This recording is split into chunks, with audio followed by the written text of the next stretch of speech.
میرے ساتھ ایک 22-24 سالہ لڑکا کام کرتا ہے۔ آج بارش کی وجہ سے میں نے اس سے پوچھ لیا کہ میں بازار ناشتہ کرنے جا رہا ہوں، آپ بھی آ جاؤ۔ اس نے کہا کہ آپ جاؤ، میں نے ناشتہ نہیں کرنا۔ میرے اصرار پر بتایا کہ اس کے گھر بچہ ہونے والا ہے اور اس کی بیوی کمزور ہے، اس لیے ناشتہ کرنا چھوڑ دیا ہے۔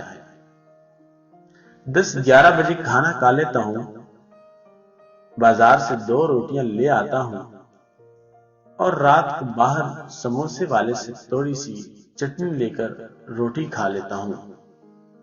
اس طرح کرنے سے میرا روز کا 100 روپے بچ جاتا ہے۔ میں ان پیسوں سے اپنی بیوی کے لیے طاقت کا شربت اور پھل لے جاتا ہوں۔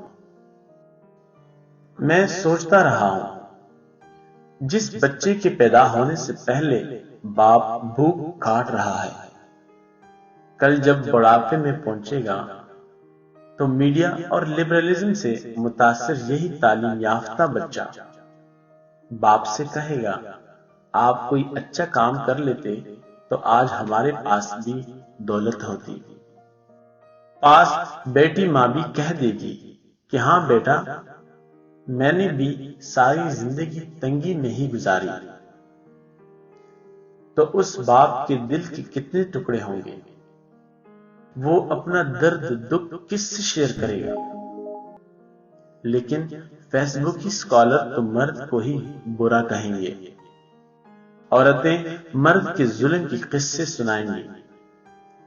اس وقت معاشرتی حالات یہ ہیں کہ مرد پس پس کر عورتوں کی خواہشات پورے کرنے میں اپنی جوانیاں تباہ کر رہے ہیں، اور عورتیں مظلوم بننے کا ڈنڈورا پیٹ رہی ہیں۔ خواتین سے معذرت، لیکن یہ حقیقت ہے۔ مرد اپنی ساری زندگی اپنی بیوی بچوں کے لیے گزار دیتا ہے، اپنے آپ سخت حالات کا مقابلہ کر کے اپنی بیوی بچوں کو خوش رکھنے کی کوشش کرتا ہے۔